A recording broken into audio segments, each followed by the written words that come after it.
तभी अभिनव ने नीचे मोंटी का एक और मैसेज देखा जिसमें लिखा था कि उसकी पैसों से मदद चिराग ने की थी।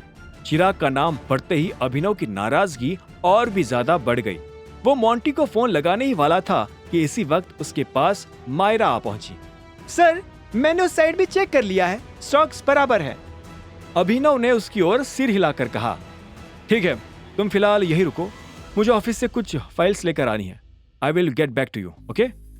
पर सर, फाइल्स तो टीना भी उठा कर ला। मायरा अपना सुझाव दे पाती उससे पहले ही अभिनव वहां से चला गया। अपने कैबिन में घुसते ही उसने सीधा मोंटी को फोन घुमाया, जो उसने दूसरे सेकंड उठा भी लिया। मैंने तुम्हारा मैसेज पढ़ा अभी। देवेंद्र से मिलने कब जा रहे हो फिर? मैं तो तुम्हारी ऑर्डर का वेट कर रहा था, तुम बताओ कब जाना है? मोंटी ने आराम से कहा। अभिनव ने अपना सिर हिलाया और कहा, अभी सिर्फ जाना ही नहीं है, अभी जाकर देवेंद्र को यह बताना है कि मैं अपने शेयर्स उन कीमत पर नहीं बेचने वाला हूं जिस पर खरीदा था। मार्केट के हिसाब से उनकी वैल्यू अब डबल हो गई है, इसलिए मुझे अमाउंट भी डबल चाहिए। उसको बोलना 5 दिन के अंदर ही सारा पेमेंट चाहिए। अभिनव की बात सुनते ही मोंटी एक पल के लिए शांत हो गया और फिर धीरे से उसने पूछा, और ये तो बेरहमी हो जाएगी ना टाइगर? मोंटी को इस बात का अंदाजा नहीं था कि अभिनव और देवेंद्र के बीच दुश्मनी थी, इसीलिए उसका ये सवाल सुनकर अभिनव भी हल्का सा मुस्कुरा दिया और उसने ये कहा कि ये बेरहमी नहीं, बिजनेस है मोंटी। कंपनी में शेयर्स खरीदकर मैं प्रॉफिट कमाने बैठा हूं, ना कि समाज सेवा करने। ठीक है, मैं उसे ये इन्फॉर्मेशन दे देता हूं और रिप्लाई आते ही तुमसे कांटेक्ट करता हूं।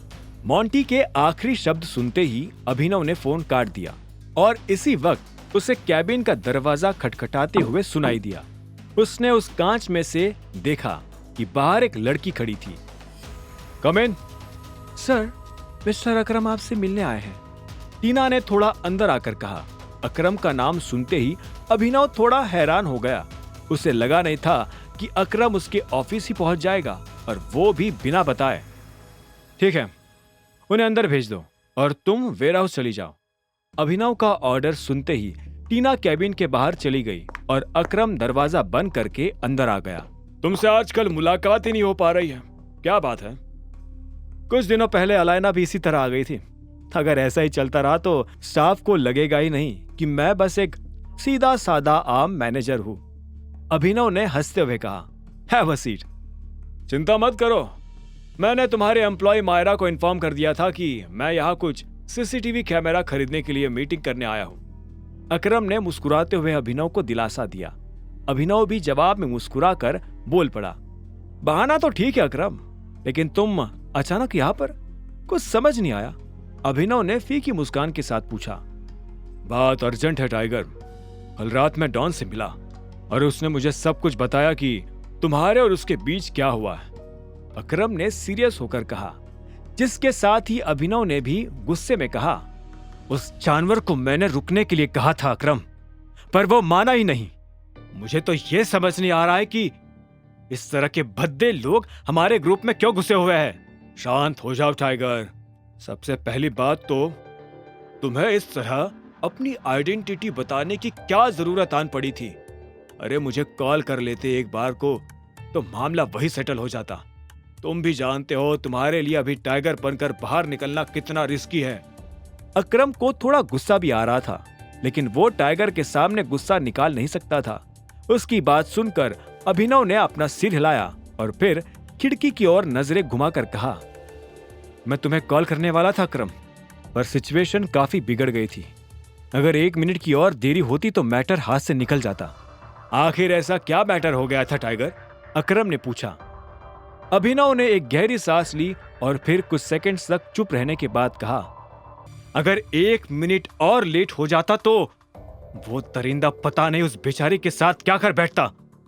अभिनव अब अकरम की ओर पलट गया, और अगर वो उसके साथ कुछ कर बैठता ना अकरम, तो कसम से उसके खून का निशान भी नहीं मिलता उस क्लब में दोबारा।